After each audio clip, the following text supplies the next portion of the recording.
Hello, good afternoon. Welcome to Joy News. Today we're coming to you live from our studios in Kokom. Namely, we're on DTT because we're free to air on DSTV channel 421 and Go TV channel 125. We are a home of independent, fearless and credible journalism. Coming up this afternoon, Trade Minister Gyakye Hammond risks prison term as High Court hands him up till August 31 to justify comments he made concerning the outcome of the Gyakye Quayson trial. We have details as the court sets October 19 to deliver its ruling. Also this afternoon, you could spend 5 years in jail should you accuse someone of witchcraft. More as MPs and the Christian Council applaud the passage of Anti-Witchcraft Bill waiting to be accepted into law by the President. Gyakye as direct supervisors and invigilators of the upcoming Basic Education Certificate Examination BECE to thoroughly search all candidates, including their private parts, before they are allowed to enter the examination hall.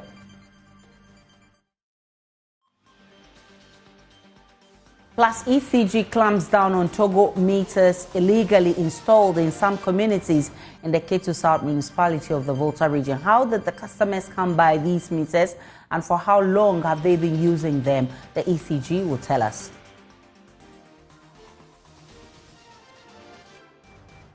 My name is Aisha Ibrahim. We're also live on YouTube, Instagram, Facebook, and Twitter on Joy News on TV. My personal handle is @Denana Aisha. Please stay for details.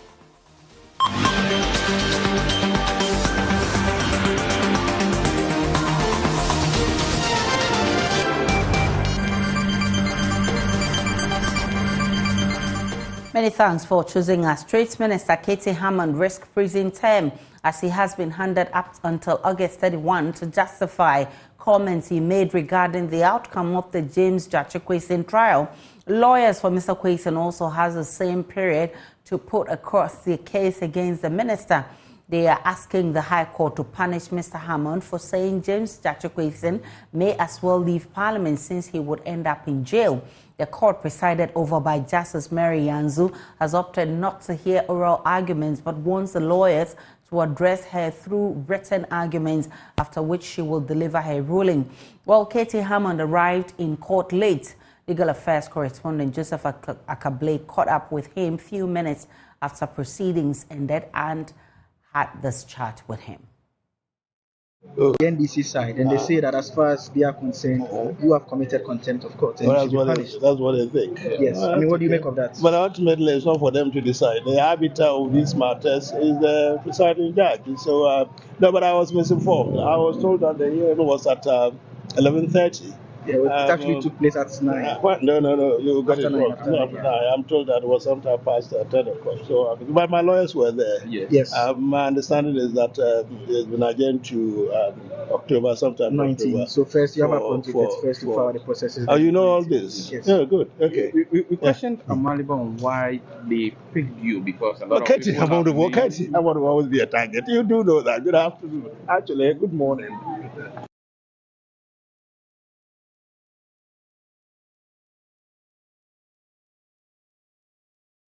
We can now go live to Legal Affairs correspondent Joseph Akablay for more. Akablay, tell us more about the case against the minister.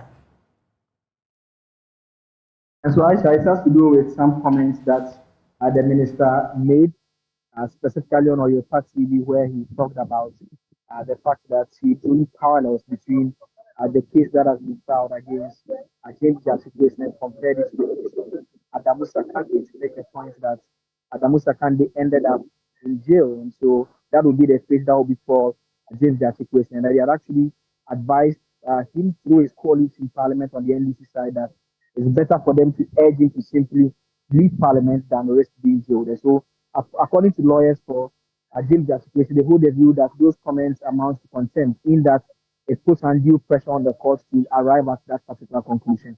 So that is the case that they put across against tonight. I'm on site. As far as the lawyers are concerned, they are prepared to file their process as they've been directed by the court. So the court says they should file their processes by August 31. Then from there, they will have the option of also coming over to the court in October 19 to listen to the ruling of the court. But you heard in that brief interaction with Katie Amon saying that as far as he's concerned, it's up to the court to determine whether he's guilty or not, and not the comments that are being made by the other lawyers in this particular matter, Aisha. We can now listen to the lawyer. Don't forget that we had already come to court on this matter, and the court ordered that if we have to file any process, we need to do that before 25th of July. And so we file our supplementary affidavit on the 25th of July. Today we are back in court, and the court has stated that we should file written addresses. He doesn't want oral submissions. We should file our written addresses on the 31st of August, but return to court on the 19th of October for the ruling. I mean, one would ask, what exactly has the minister done? Oh, the minister made comments. He made comments, and those are the comments that we have brought to court. Those comments we think affect the trial of James Gyakye Quayson, and that's why we brought him to court. I mean, we've seen the content of that comment. We've seen others make such similar comments. Yes. I mean, is there any reason why you've not brought any such action against those other individuals? Oh, we choose our victims. Everybody chooses his victim. So we've decided that we are bringing Katie Amo. Maybe another day it will be somebody else. So today we have chosen our victim to be Katie Amo.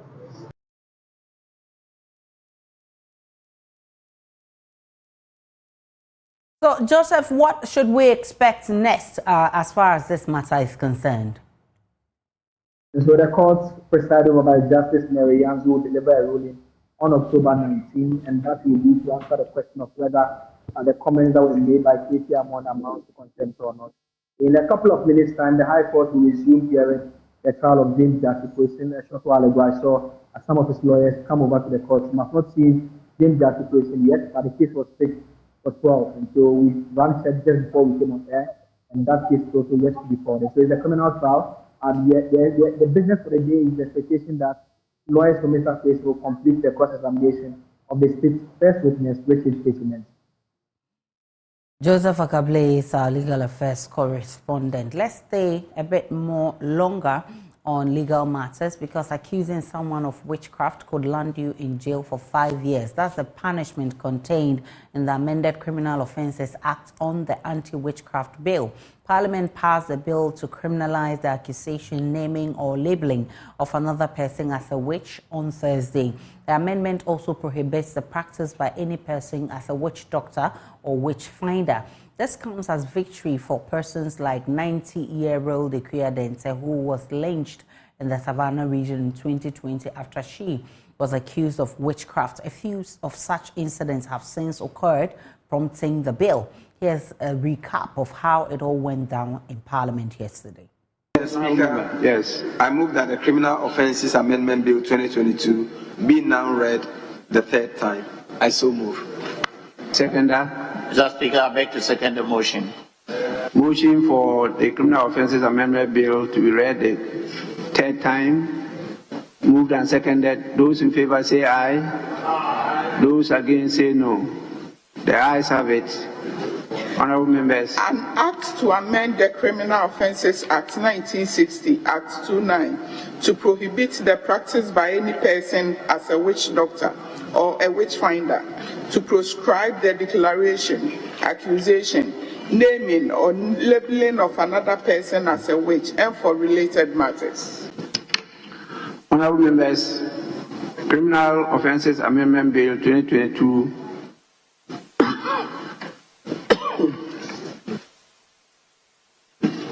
is read the third time and passed. I cannot hide my joy now. So the reason is that for all the 539 persons who are locked up in witch camps across the country, they are looking forward to us to take some decisive step to dealing with this situation. This problem has lived with us for over 100 years. We've been struggling as to how to deal with it. And to the extent that this 8th Parliament has found it needful to pass this bill into law for for me, is definitely going to bring about a very serious mind shift. It's going to correct a lot of ills in our society, and I am confident that we are just building a better society for ourselves. Well, the law simply says that henceforth nobody can practice as a witch doctor or a witch finder.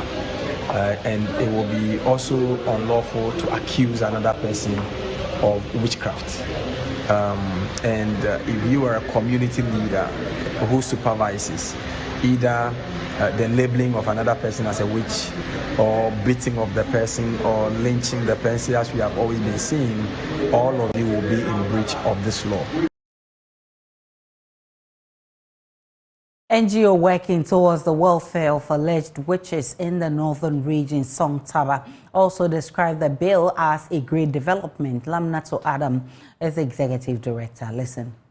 We are so excited with this progress that has been made.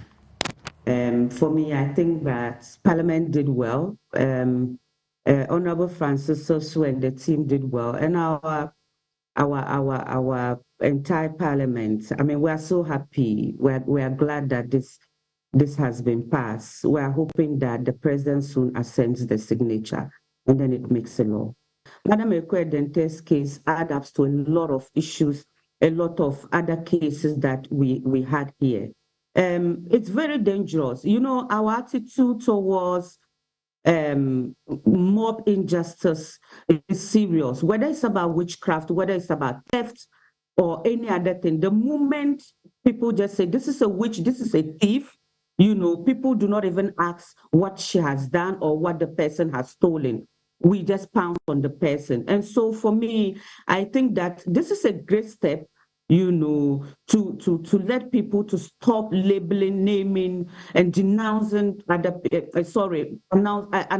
pronouncing people as witches. It's serious. If you look within our context, where belief in witchcraft is so deep-seated, the moment somebody says, look, I saw you in a dream, you are attacking me, that alone is enough to either let you be banished, that is if you are even healthy with being banished, or even completely being lynched, or your property being, you know, destroyed. So it's a serious matter. And so if Parliament passes that bill that criminalizes it, it is great for us. Well, I've been joined by the Christian Council's General Secretary, Reverend Dr. Sarah Fiosu.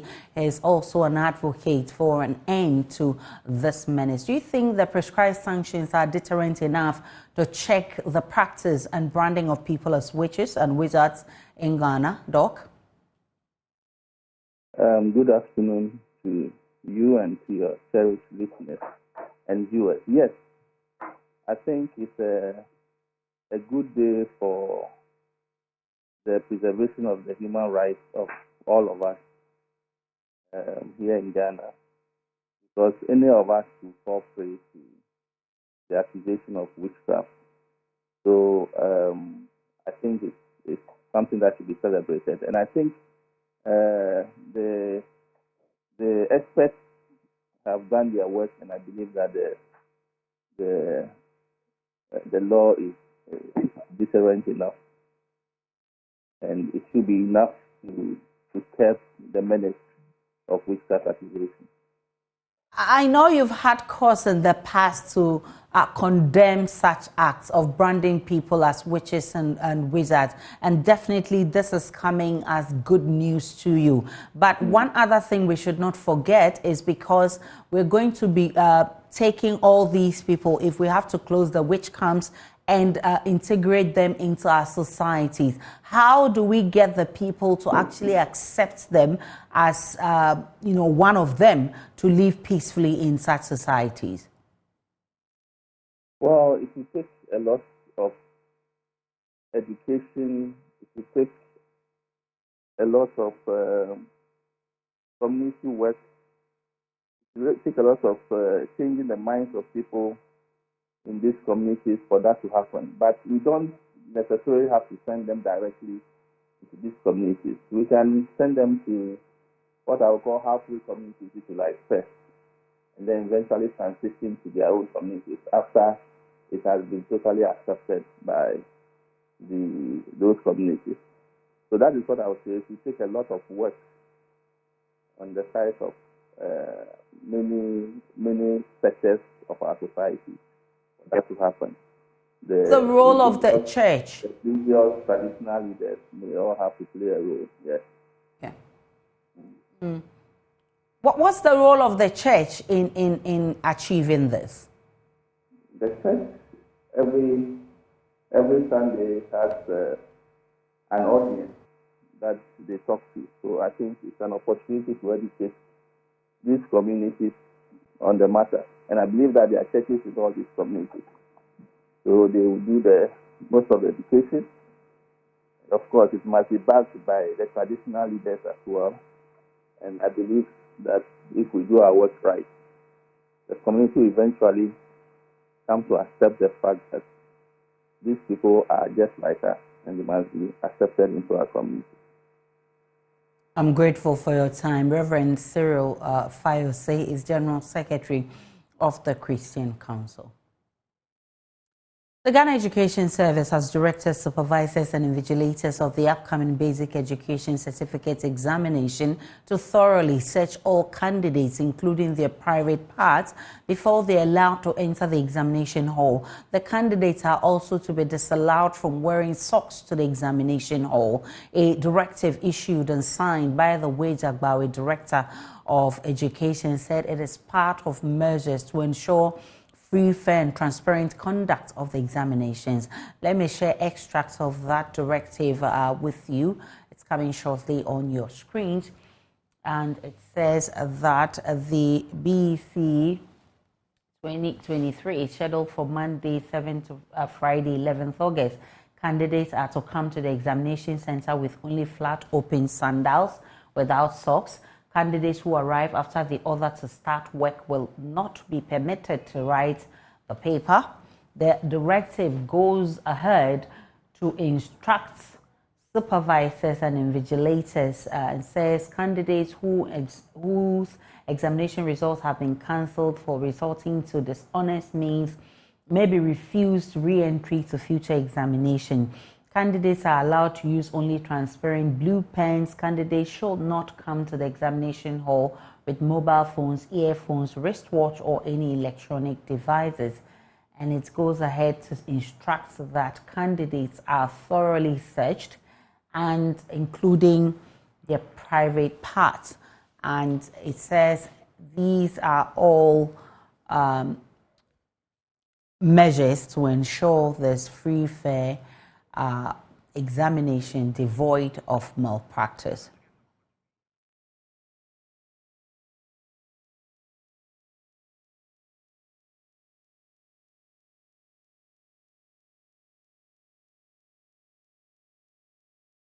The Volta Region Office of the Electricity Company of Ghana says it has identified and started removing some illegal meters believed to have been acquired from Togo. The foreign electricity meters, according to the ECG, were installed in a number of communities within Kittu South Municipality. These include Agbogbo, Mekologa, Gyakye, among others. The customers using the said Togo meters have since been disconnected. The clampdown is part of the Operation Zero exercise being embarked on by the ECG. But the question is, how did such meters get into the system, and for how long has the practice existed? Benjamin Obing Entry is a Volta Regional PRO of ECG. Identify these meters, we engage these customers, and most of them, what they were saying were they obtained the meters from our neighbors Togo. You know, these communities are border towns, and moving in and out of Togo has become quite simple for them. So they said they obtained these meters from Togo. And then when we asked them, some of them 6 months, others 1 year. But somewhere last 2 years, we started an operation within the same enclave around Aflao, Bit9, Viapetoko, where these meters were rampant over there. Together with the national security, the military, and then the police, were able to retrieve over 1,000 of such meters and then search out the customers to pay. Somewhere last year as well, the national security, together with the border patrol team, intercepted about 192 of such meters heading towards Kumasi. So this week, as part of our Operation Zero exercise, because these customers are not in our system, we are unable to identify them. So they have been consuming their power illegally. So once we decided to do house-to-house sweeping, when we got to that community, as I think from Gyakye, Kologa, Wudoba, then we identified these meters. So some of them have been in existence for 6 months, others a year, others more than a year as we speak. So what next for us is that, as part of the Operation Zero exercise, we are doing what we call regularization, such that when we chance upon these meters, we disconnect and we'll give you a 48-hour ultimatum to visit our ACG office. So customers who have visited our ACG office, what we have done is that we have regularized their supply. That's one.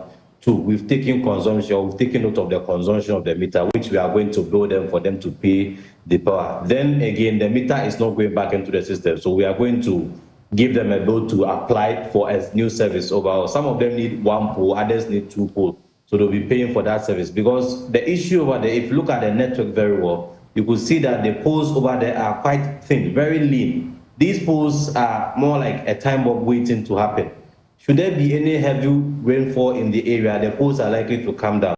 Well, if you look at someone consuming power for more than a year and not pay, it's quite huge, because if you take into consideration the recent tariff adjustments and all that within the last 2 quarters, all these things will. But even if you look at it in terms of the service connection that they are going to pay, others might even be paying 1 pole extension, other 2 poles. So, like Riley said, it's a source of one of our losses. But like this exercise, that is why we're embarking on this exercise, to clamp down on this exercise. Because with Operation Zero, everybody consuming power, whether you're in our system or not, you are supposed to pay for electricity bill. We'll take a break on Joy News today. We'll be back with more.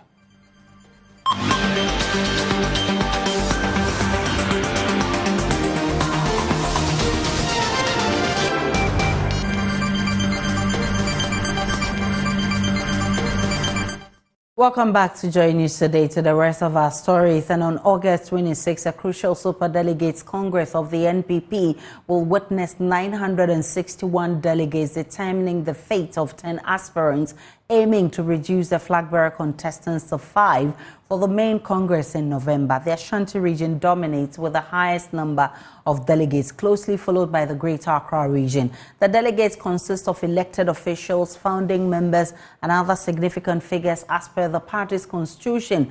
This event marks a pivotal moment in the NPP's political landscape. Samuel Mburu of our political desk joins us for a breakdown of that list. Mburu, the NPP constitution is clear on those who are eligible to participate in this election. Give us a breakdown of that.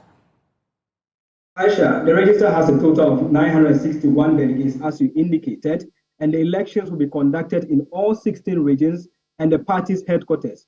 204 are expected to vote at the national headquarters, comprising ministers, national executives, national council committee chair, special organs, external branches, National Council of Elders, past officers, and directors of the party.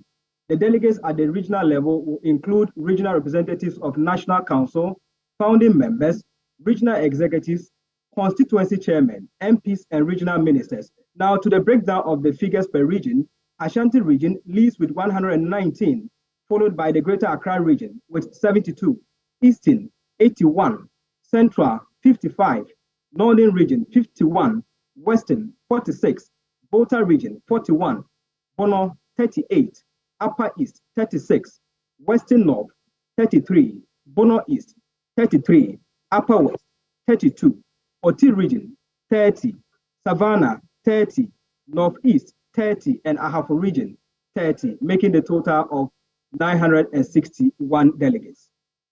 That's Mbura of our political desk, who's been monitoring events at the NPP for us. We can now also speak with the Director of Elections. Before that, let me ask you this. Mbura, you hold on. Let me bring in Evans Nemako. I'm grateful for your time. We know this register went through cleaning and validation before arriving at the number of eligible voters for the Super Delegates Congress. Tell us what's happened to the names of those that are deceased or abandoned their positions. Thank you for having me. And let me set the record straight. I think there's no confusion. The situation where the party is undertaking a verification of the register has to do with the constituency registers that was used for the constituency delegate conference for the selection of the constituency officers. In the case of the presidential primary and the case of the special electoral college, the party constitution is clear, as stipulated in Article 13(1), subclause 9, that these are National Council members, National Executive Committee members, Regional Executive Committee members, members of Parliament, external branch submitting 3 delegates each, wings of the party, i.e. youth, women, and NASARA, submitting 3 delegates each, and foundation members, our elders who signed party documents that was submitted to the Electoral Commission before the party was issued with the certificate. Our Council of Elders, all of them. So for the purpose of this special electoral college, the register has been given to the prospective candidates, i.e. our principals who are contesting for this primary, for them to look through it, and if they have any concern, they submit same to the Presidential Elections Committee for consideration. So this is not a register like the polling station register, electoral coordinators and constituency executive register that is being verified across constituencies. I hope I'm clear. Yes, you are. You also issued a statement on the application for proxy voting. What is the latest on that? Yes, in view of the fact that this is the elections and all features of elections are applied, the party extended opportunity for those who want their votes to be cast by their proxies to do the application, submit same latest by 2nd of August. When these applications are received, the Elections Committee will compile them and give copies to the presidential candidates. So they appraise themselves with a list which will not make any additions to the total 961 delegates we will have. It's also clear that the person to be appointed as a proxy must be a delegate to this special electoral college. And in addition, one person will not be allowed to have more than one proxy. Mr. Nimako, earlier there were suspicions from the Allen camp and other aspirants of some suspected machinations to favor candidate Dr. Bawumia. Has all of that been addressed? My sister, as long as it remains suspicion, we will leave it as it is. The presidential aspirants met with the elections committee and they are confident that the process that has been initiated or commenced is free, is fair, and it is very transparent. When we met last Wednesday, they went through balloting by themselves, except 3 of them who were represented by their agents. I will at this point urge all to rather look at the positive in the process rather than to look at the hearsay, the allegations that do not have basis. Director of Elections and Research at the NPP. Where to stay on August 26 is your election headquarters on the Joy News channel. We're live on Joy News today from our studios in Kokomlemle. Let's take a break. When we return, we'll bring you business.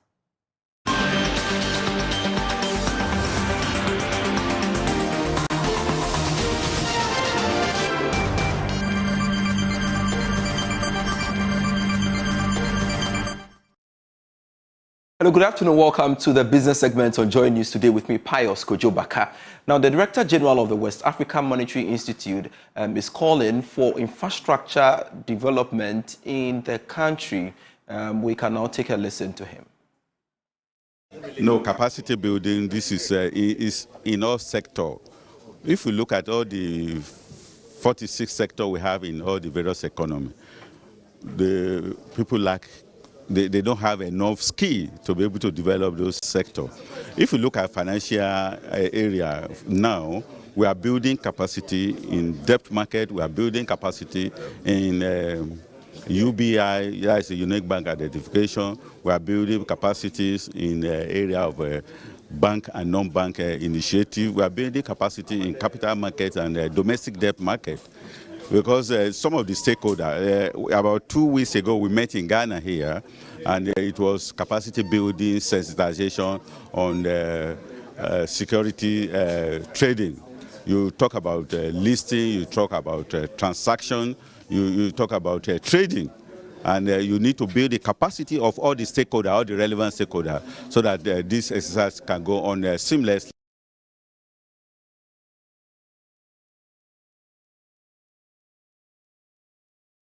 Senior finance lecturer at the University of Ghana Business School, Dr. Benjamin Amwa, is asking banks to support other sectors of the economy as they gradually bounce back. According to him, profitability of local banks should complement the efforts of other sectors to drive economic growth. Dr. Amwa spoke to Joy Business. It is the banks returning to profitability is simply from the DDEP. But for the DDEP, banks in Ghana have been one of the most comfortable entities when it comes to reporting in terms of profit. It is just for this DDEP. So now that we are gradually getting out of the DDEP, banks are going to go back to their pre-DDEP performance, which has been profit. Look, you can look at the bank's performance, and for almost 15, 20 years, there has not been a loss. That is what the banks normally report. So the DDEP was just a one-off event, what we call low-frequency, high-impact event that affected the banking sector. But the banks will recover, and very soon we are going to see profit level. The issue is, how does it translate into the other sectors of the economy? You see, if the banks are the ones making all the profits, but then the other sectors of the economy are not making good returns on their investment, then you also say there's a disconnect, because the banks do business with the other sectors of the economy. So how come the banks are reporting good profit and the other sectors of the economy are complaining? That is a disconnect that we need to look at and see how best we can address that. So that it's not only the banks, but then the banks together with the other sectors of the economy also report good profits going forward. And that's it for business for now. I am Pius Kojo-Bakada. I'll be here at 1 p.m. with the marketplace.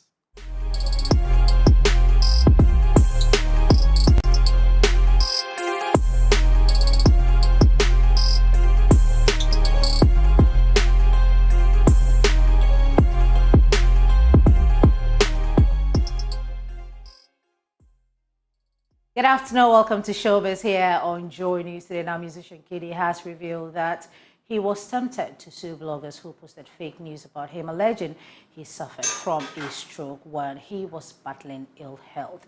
Speaking on Daybreak Hits on his FM, he noted that dealing with rumors was an uncomfortable experience for him, his family, his friends, and the brands he works with. It's a very uncomfortable time, you know, for me, my family, everybody involved, because, you know. Okay, when the news broke, when first did you hear it? Kobe sent it to me. What were you doing? I was at home, you know. I was at home, and then he just said, "Have you seen this?" And he said it so casually, like, "Have you seen this?" So Kobe is what, your manager? My road manager. Okay. Like, he said, "Have you seen it?" I was like, "Oh no, I haven't." So I read. I was like, I sat up. I was like, so what is going on? And in the span of like 2 minutes, 3 minutes, my phone started like ringing. Different people were calling everywhere. I was like, like, you know that thing at Thomas. So I was like, what is going on? I went on social and I was like, is everything okay? And then it was everywhere. I realized that everybody was. I had to turn off my phone. My mom called. I was speaking to my mom that morning, but she called again because she wanted to be sure that she had also heard it. Yeah, she also. It was everywhere. Like, she wanted to be sure that she spoke to me in the morning. Was I hiding something? I was like, Mom, I'm actually okay. Like, there's nothing like that's going on. It's what we know, but not this, you know. So it was just a very worry for the brands I work with, my family, friends from school. You know, it was tough. But like I said, it's a part of my life I'm trying to leave. I don't want us to revisit the topic. That's when it happened. I called Richie. I was like, Richie, how many times or for how long would these things happen and we say Enyeshe? You know, Ghanaians, we like peace. Enyeshe. How long will we have to keep doing this? You know, because people are taking advantage, obviously, as you can see.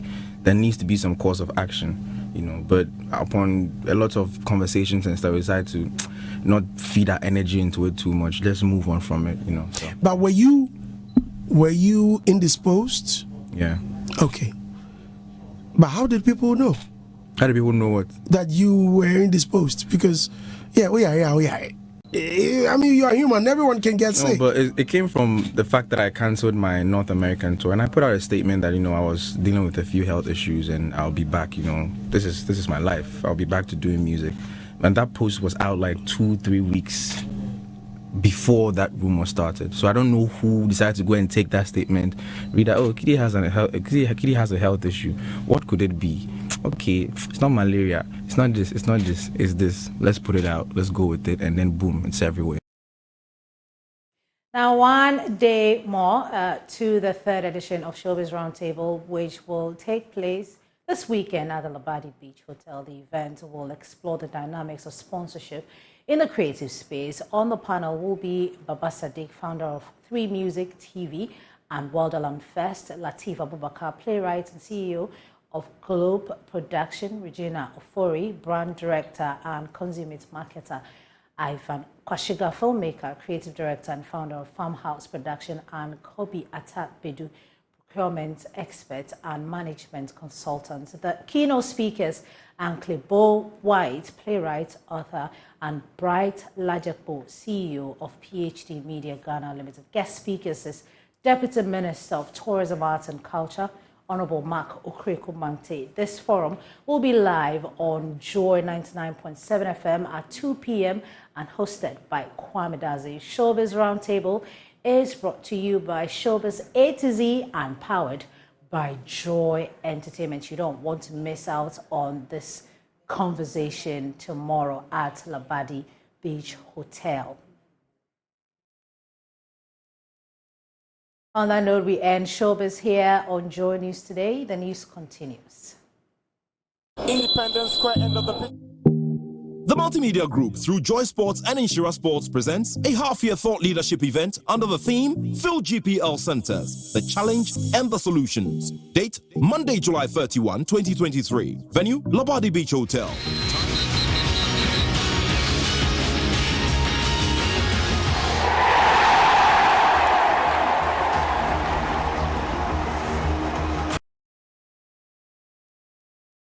Let's do sports now on Joy News Today with me, Muftau Nabila Abdullah. The Ghana Football Association has received about $9.5 million from FIFA for participating in the FIFA World Cup in Qatar last year. They have written to the Ministry of Youth and Sport and earmarked what they want the money to be used for. The Minister of Youth and Sport, Mustafa Hussein, says that he's also forwarded a letter to the presidency and he's awaiting advice from the Chief of Staff of the presidency.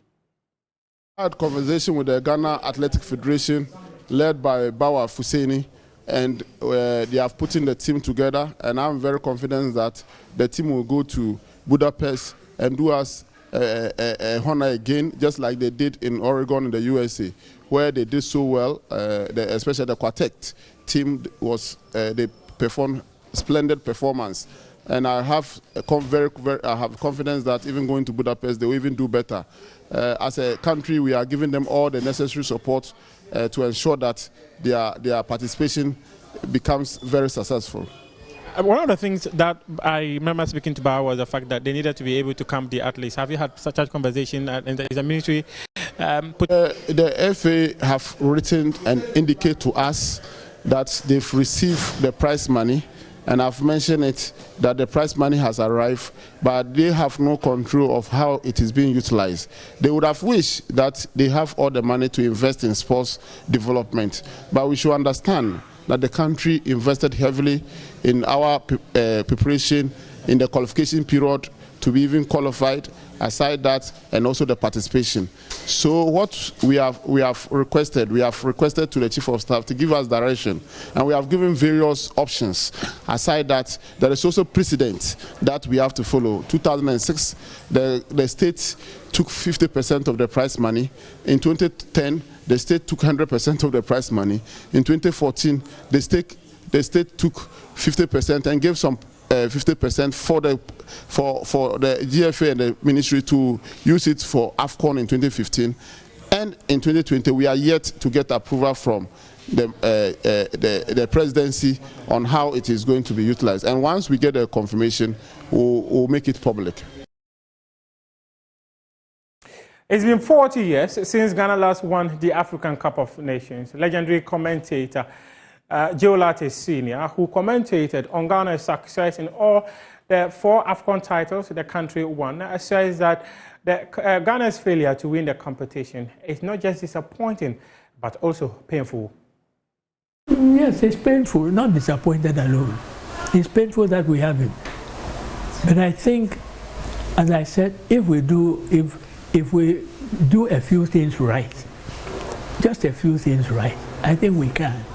Because football appears to be in our blood. It's part of us. So let's see what can be done. I've told you I want to meet the President Kweku, and then we talk.